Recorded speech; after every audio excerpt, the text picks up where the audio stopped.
चुनाव लड़ने पर फिलहाल बात बनती नहीं दिख रही है। कई दौर की बैठकों के बाद भी अभी भी सीटों को लेकर दोनों पार्टियां किसी फैसले पर नहीं पहुंच पाई हैं। दोनों तरफ से बयानबाजी हो रही है।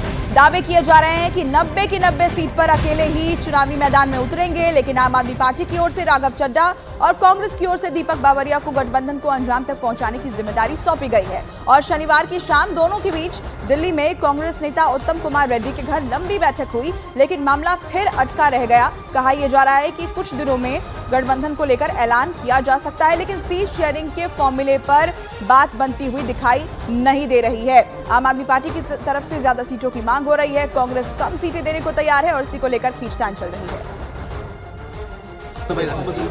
कांग्रेस पार्टी की तरफ से मुझको जिम्मेदारी सौंपी गई है और राघव चड्ढा से ये 2 दिन में मेरी ये दूसरी या तीसरी मुलाकात थी।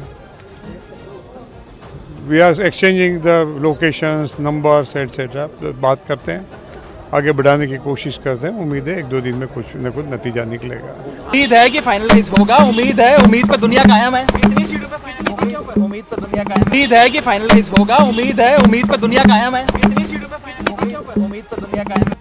और इसी खबर पर ज्यादा जानकारी के साथ हमारे सहयोगी जावेद जुड़ गए हैं, हम सीधे उनका रुख करेंगे। जावेद, उम्मीद पर दुनिया कायम है, लेकिन मामला तो अटका हुआ है सीट शेयरिंग के फॉर्मूले पर। कब तक ये फॉर्मूला निकाला जाएगा दोनों पार्टियों के बीच? देखिए, इंतजार सभी को है क्योंकि लगातार कई दौर की बातचीत आम आदमी पार्टी और कांग्रेस के बीच हो चुकी है, लेकिन मामला सीटों को लेकर फंसता हुआ दिखाई दे रहा है। सीटों की संख्या को लेकर जो सोर्सेज से जानकारी मिल रही है उसके मुताबिक आम आदमी पार्टी 10 सीटों का दावा कर रही है, 10 सीटें मांग रही है हरियाणा में, लेकिन कांग्रेस जो है ये सीट देने के लिए तैयार अभी नहीं दिख रही है। दरअसल कहा यह जा रहा है कि जो 4 सीट हैं वो ऐसी हैं जहां पर कांग्रेस पार्टी ने अपने कैंडिडेट के नाम तय कर लिए हैं, लिहाजा अभी 32 कैंडिडेट के जो लिस्ट है वो कांग्रेस ने जारी ही की है। तो ऐसे में बातचीत कितनी सीटों पर तय होगी ये देखना होगा, क्योंकि आम आदमी पार्टी का जो दलील है वो ये कह रही है कि कुरुक्षेत्र की सीट वो लड़े थे। लोकसभा में 9 विधानसभा सीटें आती हैं, लगभग इसी लिहाज से 10 विधानसभा सीटों पर आम आदमी पार्टी का दावा बनता है हरियाणा में। लेकिन जो जानकारी मिल रही है, जो सूत्र बता रहे हैं वो ये कि 4 से बढ़ाकर 5 कांग्रेस कर सकती है। यहीं पर पेच दरअसल फंसा हुआ और आम आदमी पार्टी सूत्रों का ये भी कहना था कि अगर कांग्रेस से बात नहीं बनती है तो 50 कैंडिडेट की लिस्ट जो है वो जारी कर सकती है।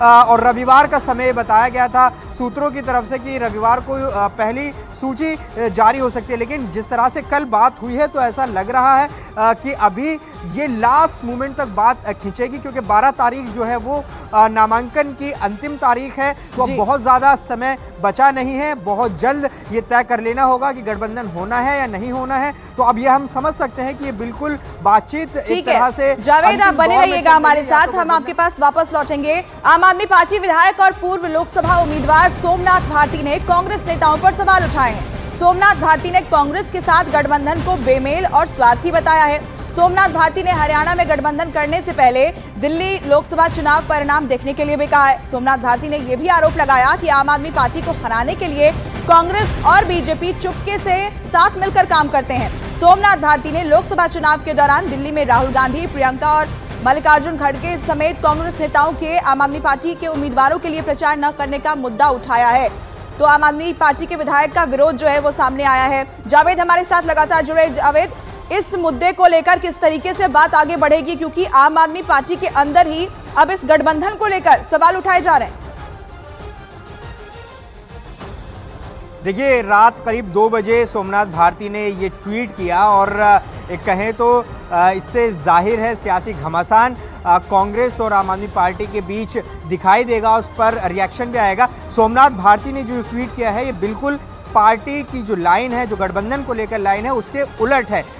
सोमनाथ भारती प्रत्याशी रहे, नई दिल्ली से लोकसभा उम्मीदवार रहे हैं। उन्होंने बड़े बड़े आरोप लगाए हैं कांग्रेस सीनियर लीडरशिप पर अपने चुनाव लड़ने पर। उन्होंने एक आरोप सीधा ये लगाया कि उनको किसी तरह की मदद चुनाव में नहीं मिली थी और सीधी मांग की है कि हरियाणा में आम आदमी पार्टी को अकेले चुनाव लड़ना चाहिए, क्योंकि अरविंद केजरीवाल हरियाणा के ही रहने वाले हैं। तो ये आरोप लगाए हैं। अभी इंतजार करना होगा कि आम आदमी पार्टी का इस पर रुख क्या रहता है, क्योंकि देखिए आम आदमी पार्टी की जो बयान अभी गठबंधन को लेकर आ रहे हैं वो बेहद नपे तुले आ रहे हैं, गठबंधन के इर्द गिर्द लेकर ही आ रहे हैं। लेकिन बिल्कुल उलट बयान सोमनाथ भारती ने दिया है। कांग्रेस पार्टी का इस पर क्या कहना होगा ये देखना होगा, क्योंकि सीधे आरोप अजय माकन पर भी लगाए हैं। उन्होंने कहा है कि अजय माकन ही वो शख्स है जिसकी वजह से आज अरविंद केजरीवाल जेल में है आबकारी नीति मामले में। और जब चुनाव में मिलने की कोशिश की अजय माकन से तो उन्होंने वक्त नहीं दिया और उस दौरान कांग्रेस पार्टी के कई ऐसे नेता थे जो बीजेपी में शामिल हो गए। इसके अलावा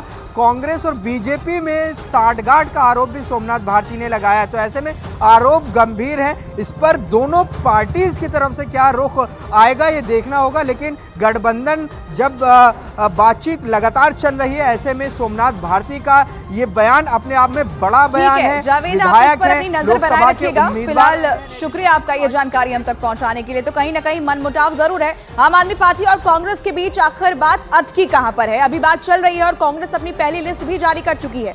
सूत्रों के मुताबिक पहले तो सीटों की हिस्सेदारी पर बात अटकी हुई है, मनपसंद सीटों की बात बाद की है। सूत्रों के मुताबिक कांग्रेस ने अपने हिस्से की सीटों की रूपरेखा तय कर रखी है, लेकिन उसमें भी आम आदमी पार्टी ने कुछ सीटों की डिमांड की है और इसी वजह से बात अटकी हुई है।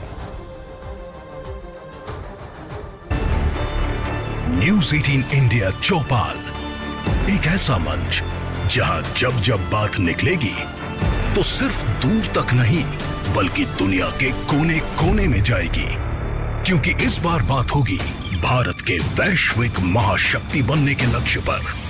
सरकार, समाज, सेलिब्रिटी और स्पोर्ट्स स्टार्स के साथ न्यूज़ 18 इंडिया चौपाल देखिए सिर्फ न्यूज़ 18 इंडिया पर।